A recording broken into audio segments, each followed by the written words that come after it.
Welcome to the Marketing for the Culture podcast, powered by the African American Marketing Association. Each week, we'll bring you an insightful conversation from some of the best experts in our industry on how to advance our career. Join the collective of Black marketers across the world, advancing their brand as we work towards creating a collaborative community.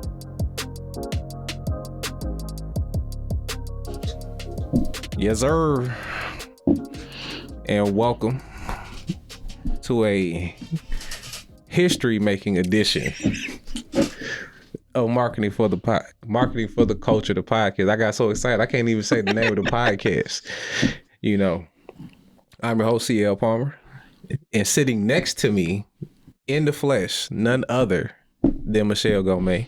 Yeah, right. Back for the first time, like Luda. Straight up, we right here, coming live to you from ATL, Georgia. Yeah.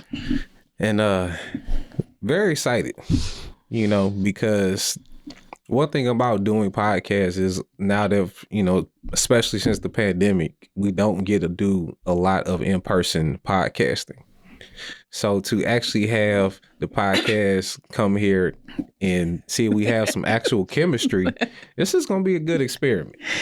Yeah, I'm excited to be here. Atlanta's home. For those of you that don't know, I lived here. I went to high school here. So I moved to Houston in 2000 and then, you know, I come back. So it feels good to be home and hanging out with my sister, old friends, new friends. So it's all good. It's all love. So I was like, why not get a session in? Absolutely. And see if we can do this on a regular. Have you had some wings since you've been down here? I have not had some wings. That might be the mood tonight. Might have to get some wings. You know the wings don't hit like Atlanta. Like, tell the truth. I know you've been in Houston for a minute. Is there a wing place that's really touching these Atlanta wings? Well, I guess I would have to be a wing person to begin you don't with. Eat wings? Hold on. I do, but that's not like my go-to. I don't like crave wings. You know, I mean, I'm not gonna be mad at you for not craving wings, but it's like, you know, it's like a thing. You know, it's funny though. It's like, I guess for me, when I think of chicken, I'm like, okay, I'm gonna go to Chick-fil-A, or maybe I'll go to Popeyes because I want some red beans and rice. But I'm not just like, oh, let me get some wings or something like that. You know, and then, you know, I'll be on my health kick. Okay, I feel you on that. That's true. Be healthy, you know, being conscious and everything like that. That's a very good point. But Atlanta's just known for its wings. I've heard about the lemon pepper and what's that? The Six Man, what's his name? At the strip club. Oh, you're talking about Lou Will. Yeah, you know, so yeah, I hear the stories. Right. So, you know, you go to Texas, I want some brisket, I want some barbecue, you know, things of that nature. And Atlanta just has become a place for the wing.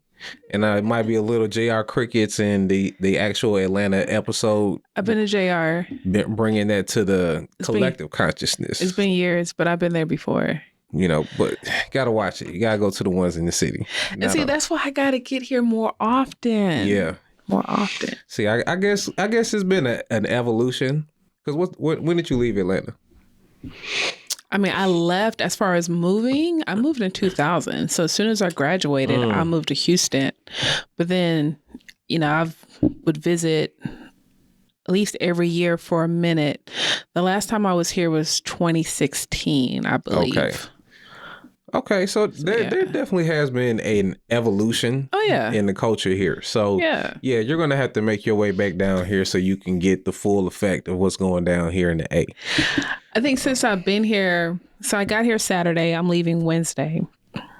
But I really want to get here, like, stay for a full week. Okay. Like a Sunday through Saturday or Sunday through Sunday. And really, you know, be here, put some work in. I'm like, okay, what are the events? You know, line up some people and certain things. So I think that's what's going to be on my agenda. Okay. Probably in March, April-ish, I think might be my next go around here. You know, that's an interesting concept. Like I've been talking about myself going on tour Like basically coming to a lot of events, doing a bunch of, networking, speaking, whatever I can do, and kind of like mapping it out over a couple weeks or so. And that kind of sounds like what you're working on. You're trying to put something together like that. That's what I would like to do. Whether it's one-on-one business events, an AMA networking event, attending other people's events, maybe attending someone else's podcast. Like I want to have the calendar stacked the next time I come here. That's a good idea. I think the people need to get on board with something like that. I think because we do, just by nature of how much is going on, we tend to sometimes wait till the last minute to put things together. But just having a little bit more foresight into your activities, not only does it make it more fun, but you actually can be productive at the same time. Right.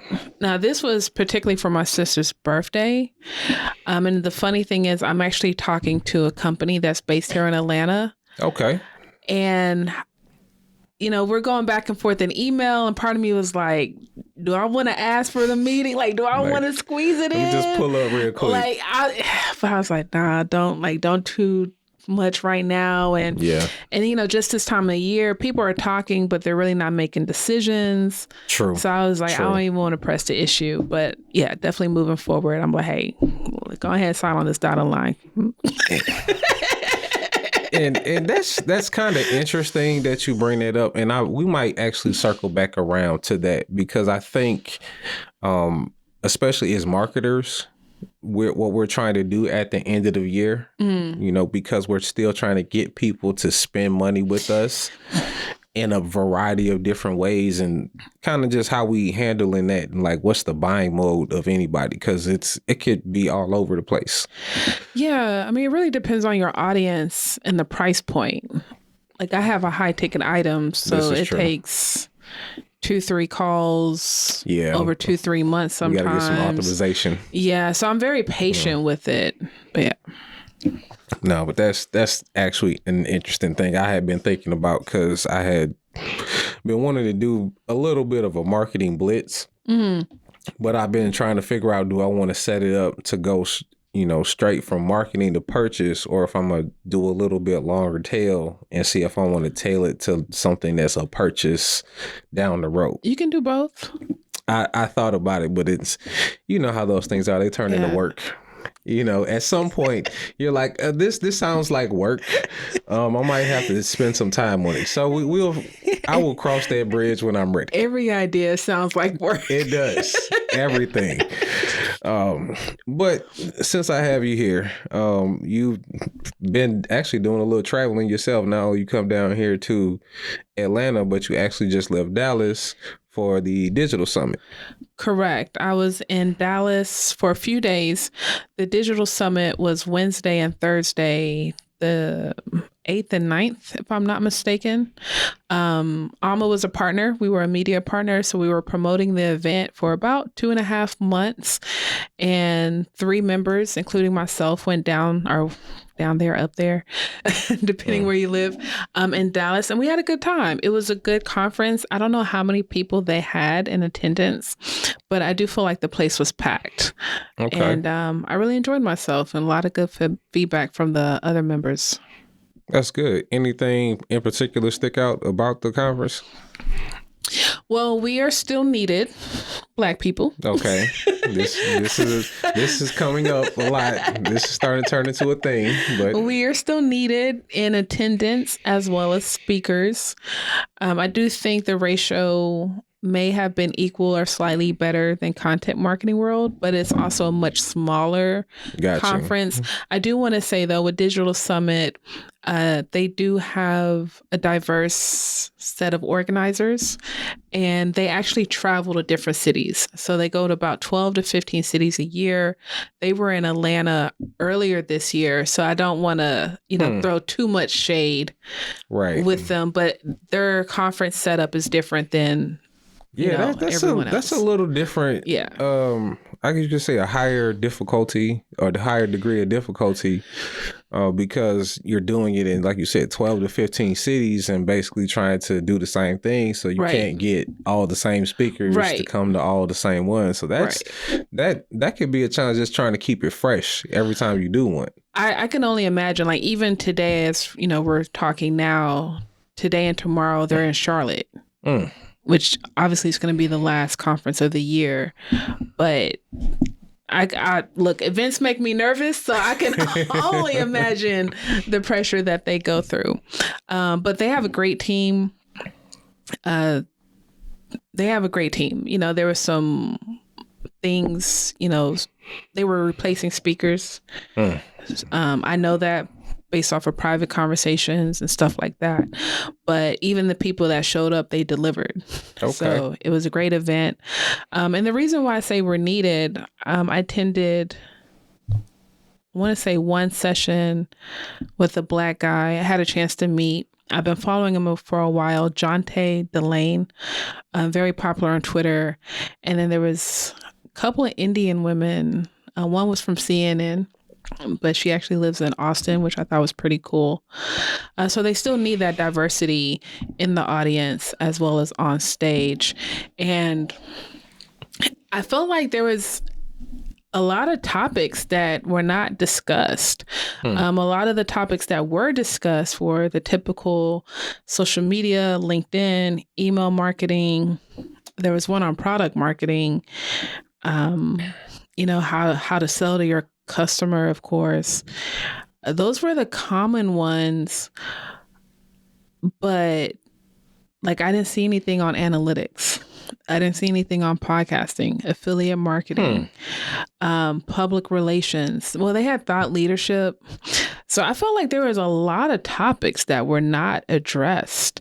And I don't know the reason behind that, but that's what I mean when I say we are needed in these spaces, not just as a Black person, but as a Black expert. You know, go to the website, look at the agenda, look at the speakers. And if you feel like you have no competition, apply. That's interesting. And I guess the thing that I hear when you mentioned the topics that they were speaking on were a lot of data-driven topics, but they didn't really get into analytics, which is kind of surprising for you to say that. So that's a good point, right? Because every platform has their own dashboard, analytics dashboard. That's a good point. But like I think about my brother, shout out to Chris West, you know, he does training on Google Analytics. And to him up. Yeah, so there was no training on that, but in conversation, it was like, oh, check your analytics, you know, but if you're a newbie, you probably don't know how to check your analytics. You don't know how Google Analytics and Google Search Console works with your website and creating content and things of that nature. Right. And there was a lot of SEO too. So it's just little things like that where I do feel that the lane is wide open. And sometimes, especially if you want to speak and train, it's like, how can you tweak what you offer to fit the agenda for a conference or for someone else's program? So, for example, my thing right now is on inclusive marketing, diversity in marketing. And obviously, no one was talking about that. And I was like, man, I should have submitted, you know? It is what it is, though. Yeah, I don't want to throw shade. I want to throw shade, but but like you said, you did have a good experience just as an observer. Yeah, just so you can kind of enjoy. Yeah, just relax and just take everything in. And that lets you see what you probably could be doing next. Exactly, and even me, I'm like, man, I really need to work on my slide game because some people have some really beautiful, creative slides. So, always here to learn. You know, never too big to learn from anyone. Yeah, I got some of the most fire looking slide templates ever. Don't really use them at all. I need to start. Some of these people, I was like, okay, y'all slide game strong. Okay. You know, we get this affiliate game. I'll start dropping these services and I will make my recommendations. But no free promo. We're not doing that today. But that's kind of dope. I'm glad you enjoyed yourself. wanted to be there, but I already kind of knew how my schedule was going to be. And then like had my dad come visit because he decided he wanted to look for a house. And I'm just kind of I ain't gonna say it was last minute, but I already had kind of forgot by the time he got here or when he was on the way. But yeah, that, and then I still wasn't feeling that great. So I probably was better off in the house. But I want to try to make the Atlanta one and then come down there to Dallas and see if we can, you know, sparse up some new minds. Because like you said, it's a lot of things to talk about when it comes to marketing. We say that almost every week, whether it's like you said, affiliate podcasting. It's so much. So much to cover. I'm gonna say, anybody stick out to you? Any particular presentation? Anybody want to shout out? Shout out to the whole digital summit team. I think the biggest thing for me going into 2022, I'm really focused on thought leadership. Okay. So they had a company called Expert Press. So I enjoyed that lady's presentation. Greg Gifford, he's a big SEO expert. He's based in Dallas area as well. I try to see him speak every year. He's really, really good when it comes to SEO. He did a 4-hour masterclass. Really? Like nonstop. I missed some of it because I had a prior engagement, but he's really good when it comes to SEO. There's this one guy, I didn't hear him speak, but I don't remember the title of his presentation, but later on I heard he was talking about NFTs. And had I known that, I would have attended. Yeah. And his name is Carlos Gil. Shout out to him. So I'm going to try to have him on the podcast or involved with Alma next year. He has a really good story and he knows his stuff. Yeah, I want to hear from him because I was listening to this whole marketing podcast and your boy Joe be talking about the NFTs he involved with. And now that he's about to start an event where you can buy a forever ticket. Wow. That's an NFT. Oh, gosh. I was like, yo. This stuff is getting wild. Yeah. The ceiling is very high on what's capable because you can offer a relationship and an experience. It's really about to change the game. I need to get my money up. For real. Like, I'm gonna start buying some of this ether or whatever the hell this shit called. I mean, it's like we really need to start getting into that. I need to get my money up. Absolutely. All right. So we don't have anything else to add. I guess we could take a real quick break and then we can talk about some of these little marketing trends, news. Welcome back to Marketing for the Culture podcast. Do a little cold open. We might try a little something different for y'all. But we are here live in person once again. Your boy CL Palmer and Michelle Gomez. And this is also brought to you by Alma. Everybody out there, go support. Yes. Keep giving. Need what? You got PayPal, credit card. Are you taking Venmo and Cash App too? All of the above. Give to the giving campaign. You know, we out here. However you need to get it to us. I mean, even if it's like some EBT, you know what I'm saying? You could buy some snacks for the kids too. We'll donate that for you. However you can do it. We'll shout out. But I guess while you here, we could do a little Michelle, doing a little diversity with Michelle moment. That's what we're gonna call it. Okay. And I was looking around on the interwebs, and I kind of picked up on a few things in my head. I'm a kind of a curious person, and of course, us Black people, we have had checker pass with certain brands. And in this case, we're going to talk about Tommy Hilfiger and Papa John's. Now, not really any secrets about what happened with both of the companies, but the thing that has happened in recent history is they have really gotten behind brown people. Yes. Papa John's most notably has Shaq front and center. I mean, even put his name on a pizza. DJ Shaq. I mean, Shaq do everything. Shaq has a video game called Shaq Fu. If you never played it on Sega Genesis, I suggest you go try it. It wasn't that bad. He has albums, you know, The General. The Renaissance man, indeed. He got printers. Early like, Google investor. Yo, Shaq that guy when it comes to endorsements, but he's now in almost I want to say an equity partner in Papa John's, which is why you see his face so much. And I think it has helped because I was really off Papa John's before the whole thing happened. You know, it was more about how it tasted. And of course, depending on where you live now, of course, there might be some, you might say, well, my Papa John's was never bad. You can have that. I had terrible experiences. I was off of it anyway. But it almost seems like when they brought Shaq in, they was like, you know what, we're going to get this pizza together too. Right. And it has been pretty good.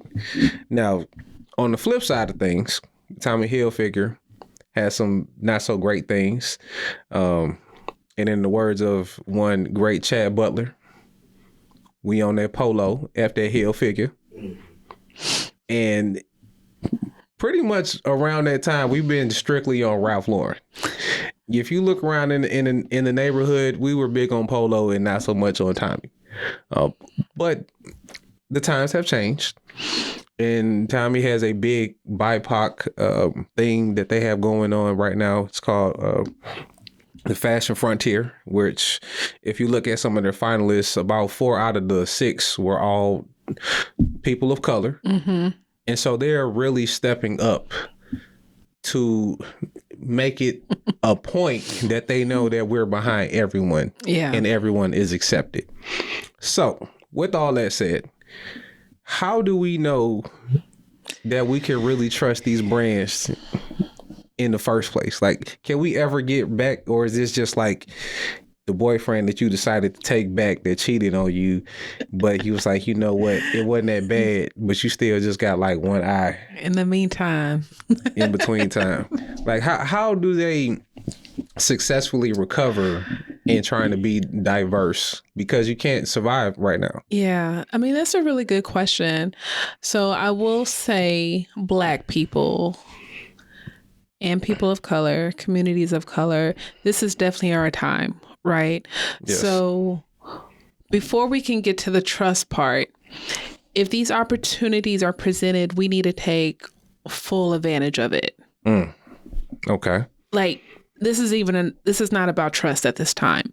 Right. This is about, you see and know about the opportunity. You need to apply. Got you. I don't care what it is: internship, fellowship, contest, jobs. If you know about it, apply, share those resources to your peers, right? Because the thing is, a lot of us are already experienced, skilled, we qualify, we just don't know. Right. So now that we know, we need to take full advantage of that, right? So now fast forward to answer your question about the trust. I actually think the trust is going to come over time, right? So what's going to happen 2, 3, 4, 5 years from now? Are you still keeping this contest alive? Are you still keeping or growing in the rate of hiring Black people and people of color? Right? Are you enhancing your company culture and engagement and the things that you do for your employees? That experience. And, supplier, and all of these things. Now, if you're stagnant and you're declining, obviously there's a lack of trust. Obviously there's systems that are broken within your company, or you're just not as serious, or you're like, oh, well, we did this for 2, 3, 4, 5 years. We're good. And it's like, no.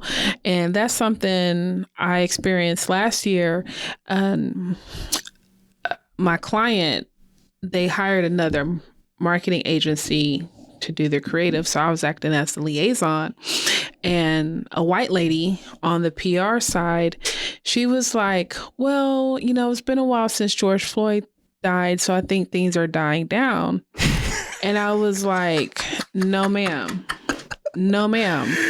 And the crazy thing is, the day we had this Zoom meeting, and forgive me, I forgot this brother's name, but a guy in LA, he had a gun on him, but he was riding his bike.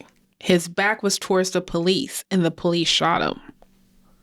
And I told her, I said, this just happened today. Like, happened last night, came out in the news today. So that's the thing. It's like, Black people are constantly dying due to police brutality. Right. George Floyd just made the news, or the nationwide news. Right. So no, nothing's dying down. And not when I'm around either. Because I want to make it be known, and literally dead face. And I was like that's the problem. Like, and not just white people, but sometimes even us, we get comfortable, we get lax. Yeah. So and I really feel like employees have to hold these companies accountable, because they're working, they know more than we do if we're spending our money or not.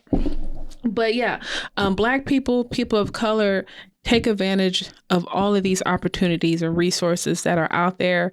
If they have, for whatever their intentions are, they're trying to get us, go for it. Okay.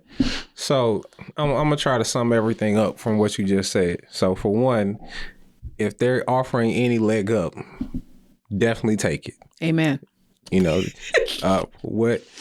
And I know some people don't like to say, quote unquote, get in bed with certain companies or whatever, or they don't want to sell part of their company or their whatever they created. But also recognize that if you actually want to grow at a substantial rate, that sometimes you have to give a little to get a lot. Yeah.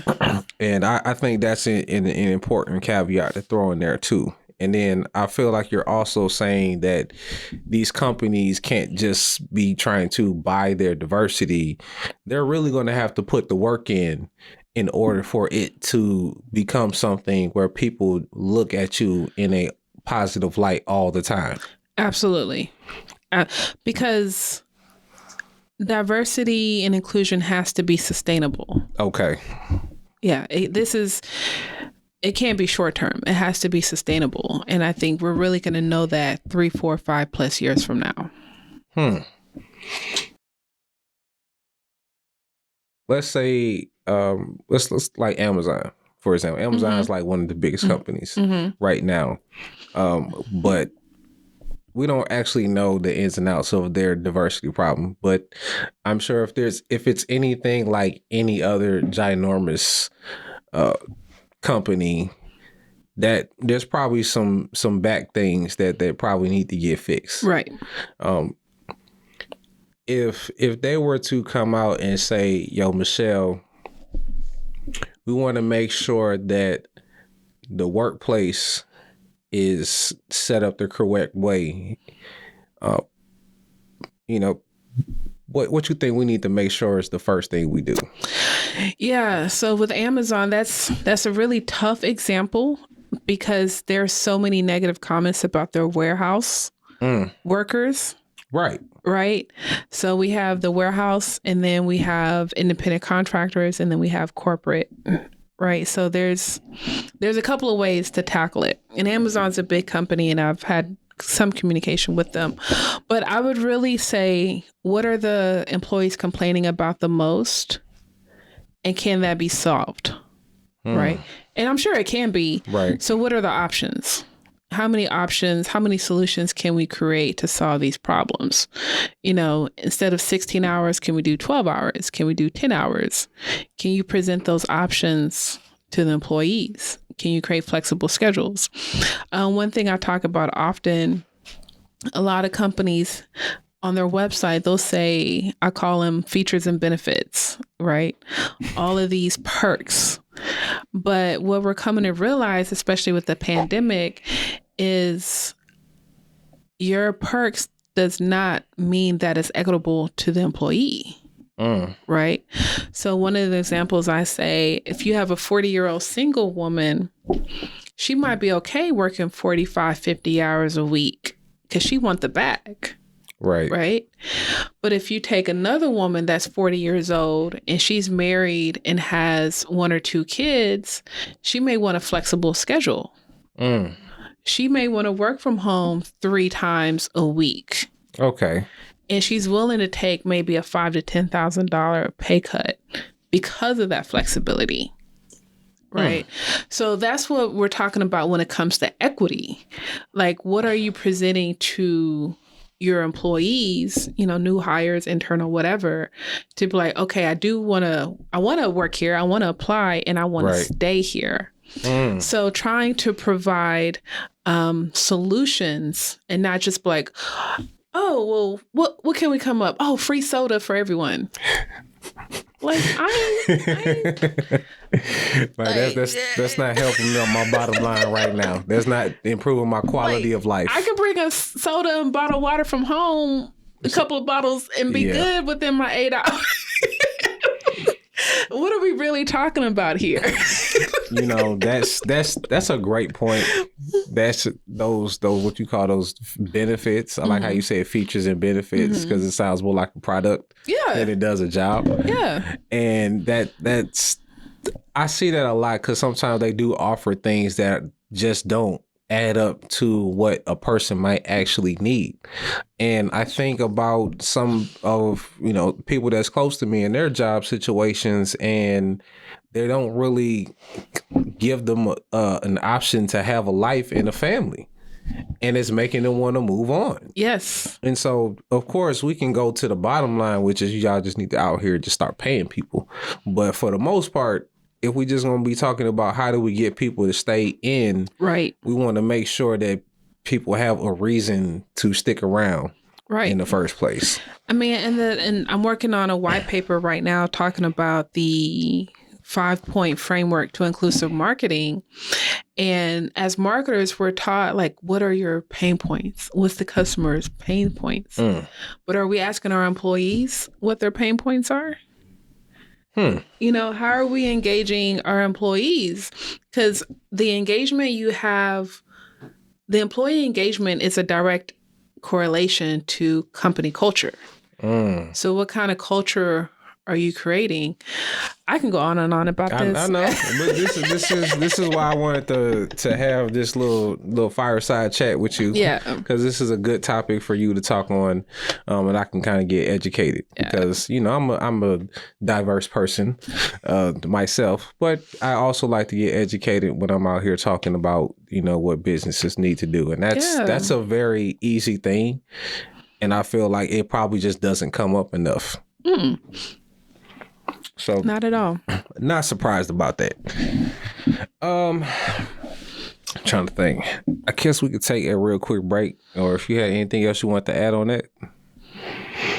Any other quick tips you want to give out here to the Well, I'm going to go ahead and share my 5-point framework. All right. We're going to get an exclusive. Yeah. Like, I need some imaging, but I don't have it. So number 1 is the content.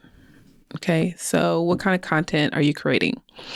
2, it's the candidates, right? So how are you marketing the candidates? 3, it's the coworkers, right? So everything I kind of mentioned, how are you appealing to coworkers, employee engagement, company culture?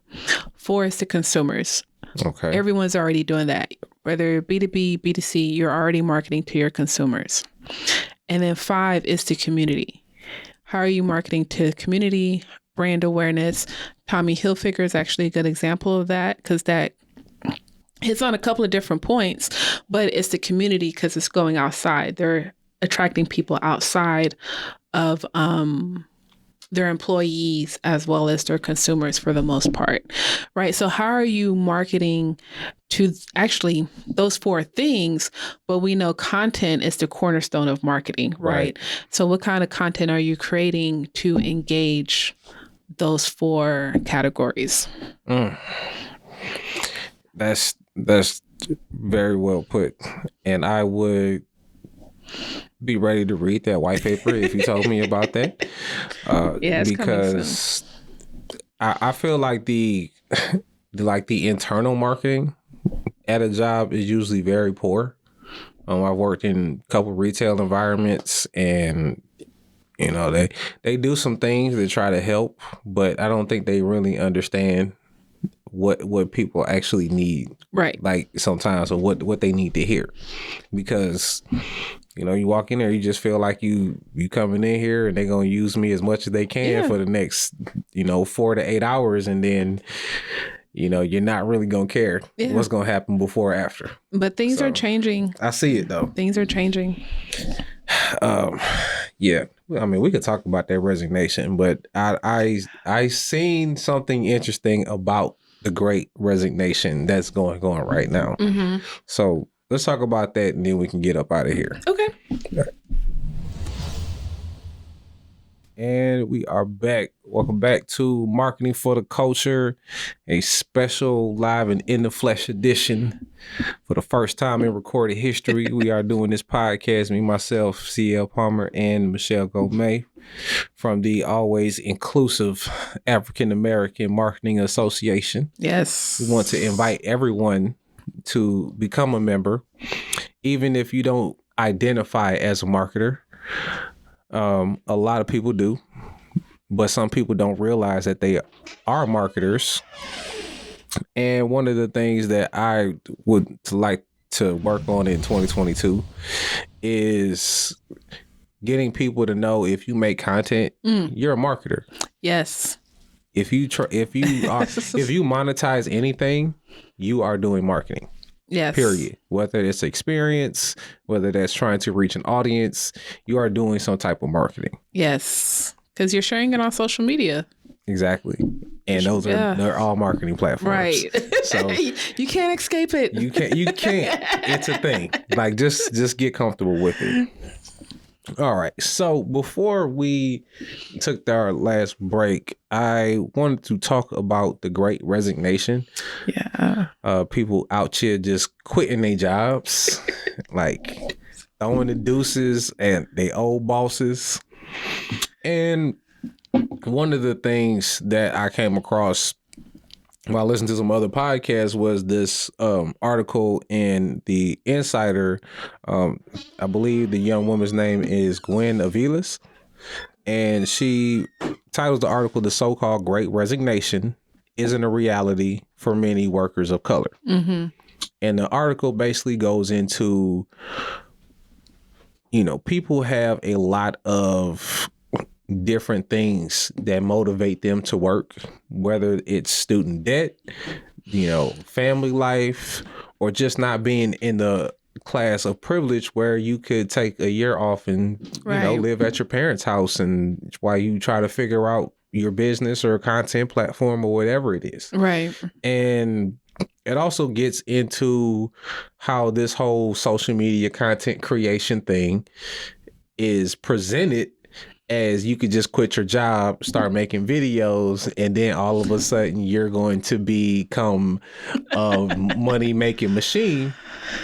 But in reality, it's some work.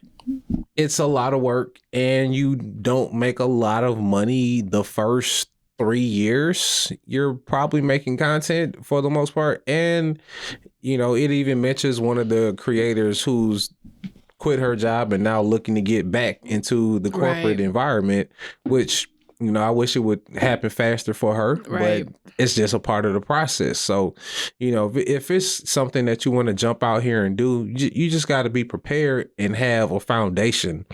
And people like us aren't really that privileged to do so.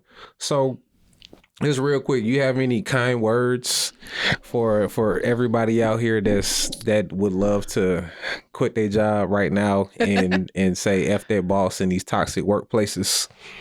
I have quit my job several times. I am part of the Great Resignation. But what I've learned early on is there's never a right time to quit your job. There's never a right time to start anything, particularly quote unquote business content creation. So I get it because one, I'm a single woman, right? Although I don't have any kids, I have bills, I have student loans, I have debt, right? So a lot of women or a lot of people, they're in a single check household. Maybe they're taking care of kids, maybe taking care of older parents. It just kind of depends. I think lots of times we look at people and they're like, oh, they're making money, but you don't know what their expenses are. Right. You know, I have a friend, she has a great salary, but her dad has cancer and she's paying those medical bills. Right. Like, you're not going to see that on social media. You're not, you know, so it's like, you don't know what people are going through. This is true. And thank God she's very fortunate to take on that responsibility, but you just don't know what people are going through. Right. So definitely have some empathy towards that. But I would encourage people to, one, start looking for a job. Even if you can't quit, how can you create a smooth transition for yourself? Right. And kind of goes back to what I said earlier. What does equity look like for you? Do you need that flexible schedule? Right. Do you need that job that's offering hybrid? Do you need that job that says, hey, COVID's here, we're never going back to the office? Yeah. Right. And can you be honest and productive while you work from home for an employer and then create your content? So I would just encourage people to create a plan, a transition plan into a new job, into your business / content creation, because it's not easy. And if you can do 2 things at one time, maybe you quit your job once your business income matches or exceeds your employer, your check. You know, it's a process. And look, I say this, entrepreneurship is hard. It's not for the faint of heart. And corporate America is just as hard. You have to pick your difficulty. Yeah, I 100% agree with that.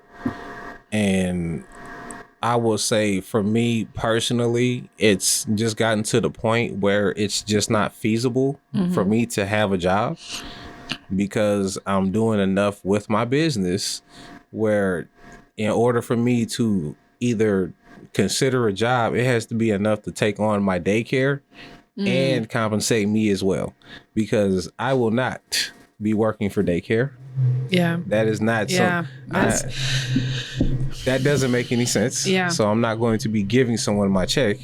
So until I can find something that lines up with my availability and my cost of living, it's not even going to work with me. But I am fortunate, you know, and I also recognize that I have put, you know, a good 10 years into right now, even though I haven't been making the money for 10 years. I've been, you know, sharpening this axe and trying to get things to work. So I have a lot of experience, so I know what to do, what not to do. And I think people right now are coming into a point where they're trying things for the first time. And there's a learning curve that people should be more familiar with before they just jump out here and say, I'm going to start a business. Oh, go ahead. No, I agree. I think that's the thing. Like, even when we leave college or whatever, we usually get paid for our learning curves. Yeah. When you're an entrepreneur, content creator, no one's paying you for your learning curve. Right. Right. You're just doing it for free. So, I mean, that's a hell of a transition. I think another thing is really figure out what kind of schedule you want, because people will be like, oh, well, only if I had more time. Sometimes if you have too much time, you get lazy. This is true. Because you'll be like, oh, I'll get to it. I'll go. Yeah, let's go to lunch. Let's go. I'm guilty. Yeah. Guilty. Right. So really try to keep that structure. And that's why I was saying, you know, create a transition plan so you know how to navigate these free waters once you get out of here. Yeah. Yeah. That time becomes very, very granular. You know, somehow it just can slip through your hands. Mm-hmm. And you're like, man, what happened? Like, where did my day go? Yeah. Yeah. And I know exactly where you're coming from with that. And I would say that, especially for us, you know, finding the right opportunities for employment usually have to we have to make like a sacrifice in the beginning to say, okay, I'm not going to take a job that's involving X, Y, and Z. I'm not going to be subject to X, Y, and Z. You know, for one, it's real life. And then two, the employers have not come around to the concept that they need to be more flexible, like you were talking about earlier, you know, offering more equity. And I think that's always going to be a rub point because, you know, we get to a point where we don't feel like things will change. Right. And we'll just give in. Yeah. And it's hard to be complacent, but it's almost built into the structure. Yeah. And I hate to say that. Oh my God. Russ just dropped his new album, Chump 2. And the brother has a bar on there, and he was just like, basically whatever these companies pay you, you know, that salary is, they're paying you to forget your dreams. You know, so don't let that be the case. You know, follow your dreams, and, you know, hopefully you can transition into it full time. Yeah, I agree with that. I want to see everybody to keep their dreams alive. And I also feel that most people need to be realistic. Oh, yeah. And think about what they could do marginally, and then think about what they could do at the highest level. Like, see all the different levels. And I think it'll be easier for you to fathom what this could be. Yes. You know, because if it's something that you're looking to make $1 million on, then you might be starting too high. Not to say that it can't get there. It's going to take a while. But it's like, can you build this to 50,000, 100,000, so on and so forth. So, you know, it's a process, and I just hope that we can just get a little bit more equality while everybody out here quitting their jobs. I know Black parents don't be paying rent like that. So I know we just gotta kind of suffer that one, but it is what it is. Yeah. But Michelle, I know you have some engagements to get to. Little technical difficulties, but getting up out of here.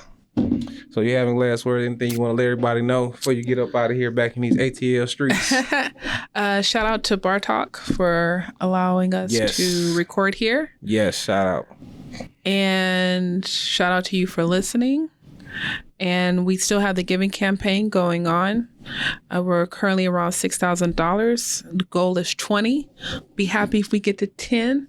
So if you can give, please visit our website, aa-ma.org/giving-campaign. Donate your $20, if not more. And let's keep the culture going. Yes. We need to grow marketing as a cultural conversation. That sounds like a tagline. It is. Like, I just came up. I just came up with that on the spot. No, I gotta be dropping them bars sometime. But yeah, that's what we are trying to do. So AMA is wanting to be a catalyst for the community, and I believe in what we're trying to put together. Absolutely. So, please give a little, help the folk out, you know, because we out here. But that is going to do it for this edition of Marketing for the Culture. Once again, we appreciate everybody out here listening, watching. Please come to the website, come show us some love, follow us on all the social media platforms. I am at CL Pie Gang. This is at Michelle Gomez. And we are out here. Peace. Thank you. Thank you for listening to Marketing for the Culture podcast. If you haven't already, please subscribe, whether it's on Apple, Google, Spotify, or your favorite podcast platform. And of course, our videos are on YouTube. If you have a moment, feel free to give us a rate, review, or just comment. We appreciate our sponsors for their continuous support. Also, if you're interested in learning more about our sponsors or becoming a member of the African American Marketing Association, visit aa-ma.org.